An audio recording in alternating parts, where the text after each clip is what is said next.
let's get to the point. I am ambitious but lazy. You know, I always tend to let myself down with all the things I do, like comparing myself to others. But I don't think I should be making problems for myself anymore, because I'm getting old. Hi, my name is Perry, and I want to talk about desires.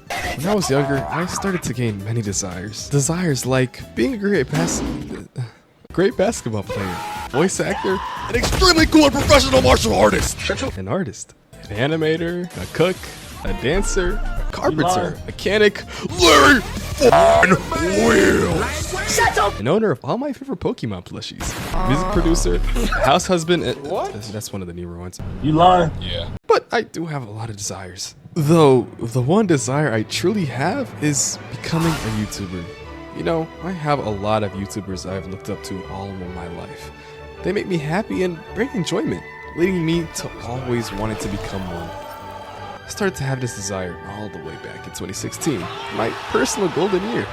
If it's been this long since I've had this desire though, you may be wondering. Hey, it's been like 8 years, almost 9 since you had this desire. So, what's the holdup? I don't know. You But lying? in reality, I definitely know, and I'm gonna explain it to you today. I desire to be a YouTuber, but there's a problem. You said it! yeah, I said it. I said the title of the video because I'm really creative.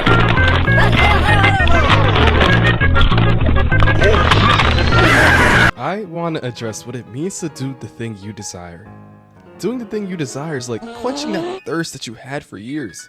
But something I was told is that if you don't do it, do you truly desire it? Do you want to take action towards what you truly want? That's the situation I'm in.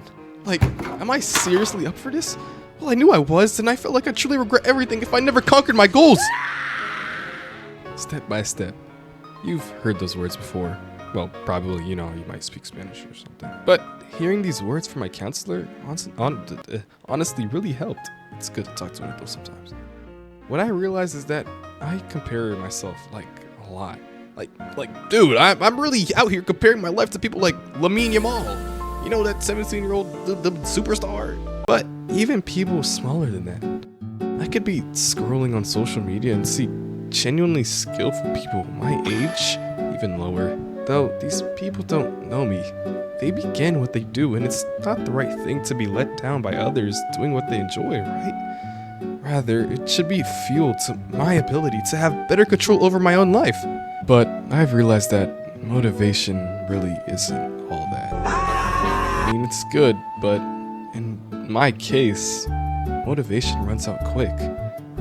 It's never there forever, and that's what brings me down again and again and again. And that's when I return to the saying, step by step. I shouldn't leap over all these levels and try to compare myself to the greatest of the greatest. Rather, I should take it slow, build up my portfolio of success, and witness myself become the best version of myself. But hey, who knows, I might just scrap this whole video and live in distress until I decide it's time to make another video once again and repeat the cycle of despair. Oh, hell no! Shut the stop being so negative. Despite there being some hindrances, I won't give up on my journey at all, because how am I gonna reach my goal as a content creator? And it's not just to become one, but in reality, I just really want to make people's days. After all, that's what content creators did for me all my life. I'm going to bed. I forgive you for that title drop earlier. I can't believe it. The beginning of my journey as a content creator. Enough to make me cry. It's now the end game. And it's time for me to become the thing I've always wanted to be! Shut your fuck! It's now 2025. I am 17. Ha! You're old! No, I'm not. Stop. I am still young, but adulthood is right around the corner. Though I have learned to not be phased. After all, I should look forward to the rest of my life I have left because I'm not even fully matured. And as of today, I have been working on my first YouTube video for over half a decade! Gosh, man. But that includes all my attempts ever since the beginning, so there was no point for me to say that. But I don't plan to wait any longer. Hey, the fact you're even at the end of this video in the first place lights up my heart. I'm feeling comfy, so one of my biggest secrets is that I hyperfixate about being a cool side character in a series that sacrifices themselves in a cool way. Too off topic? I could keep going if you want me to. No, just... Okay, video's almost done. I'm sorry. You're good. And post. Alright. Now, where's the views? I mean, like, I wouldn't expect them to come in instantly, but, you know, I wouldn't mind that. Because when I'm scrolling through TikTok and stuff, these new posted things, I could just imagine my initial reaction if I go viral. But yeah, you know, it takes time for them to come in. I won't be impatient. Where's the view?